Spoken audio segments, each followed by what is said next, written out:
Lineage 2M released on November 26, 2019 in South Korea, and I still can't believe this is actually a mobile game.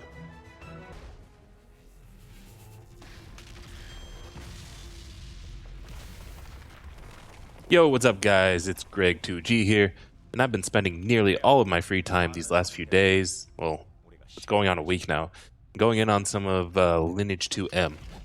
Initially, I started playing on my phone, and I have footage from both the phone version and NCSoft's very own in-house built PC emulator version, so we can compare the two. I've been nothing short of impressed by the both of them. First off, let's talk about how you actually get access to the game. It's actually quite simple. They don't require you to use a VPN or anything to play. All you've got to do is get the APK and install it on your phone, and you're good to go. No VPN, no Korean social security number, or any of that stuff needed. It's basically available globally, only the game is almost entirely in the Korean language, of course.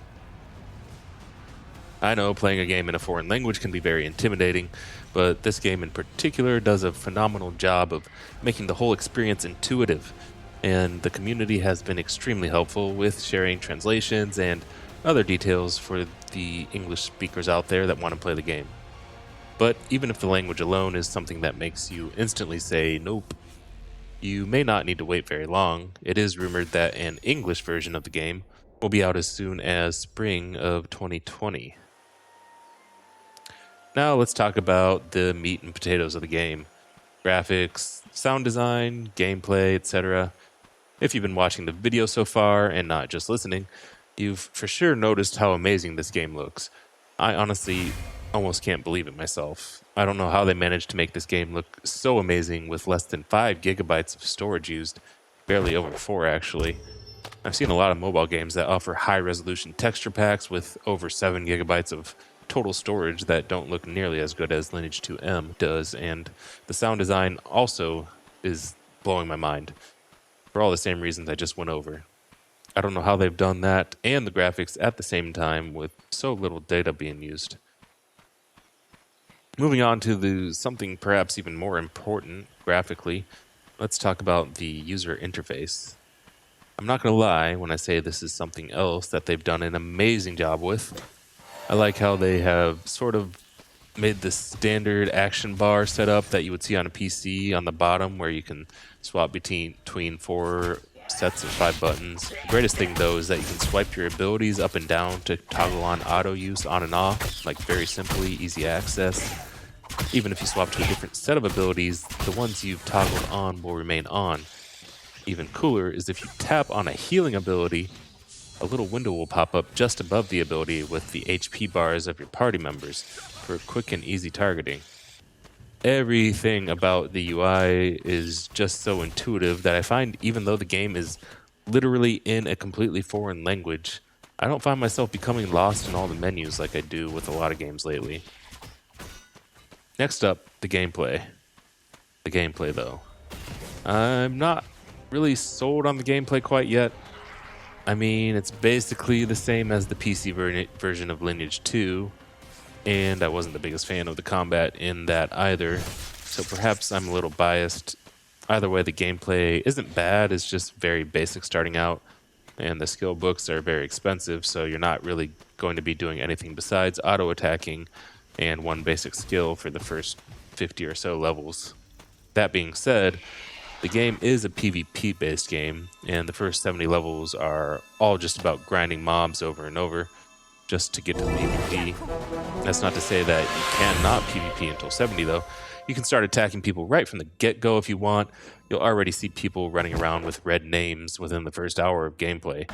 Red names basically means you've killed a lot of players.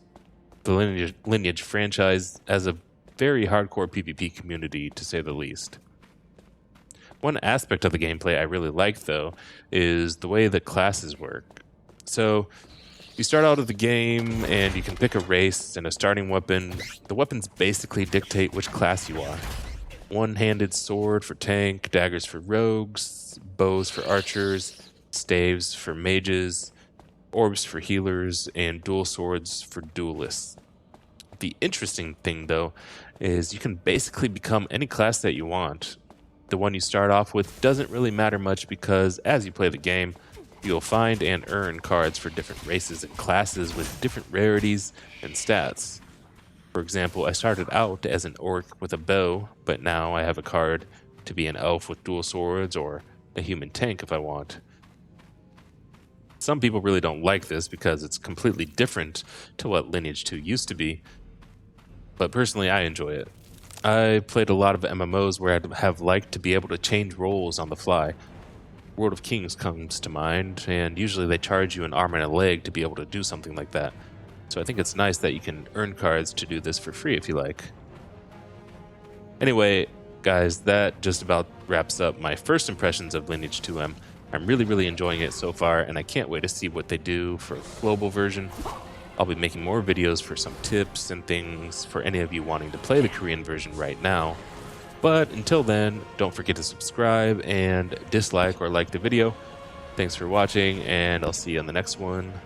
Peace. Oh yeah, and before I end here, let me just say this game is really good. It took me a long time to figure out where I wanted to start talking about this game and put this video together because I have so many ideas for videos for this game. So going forward, you're probably gonna see quite a bit of Lineage 2M content from me. Anyway, yeah. See you guys. Later. Bye.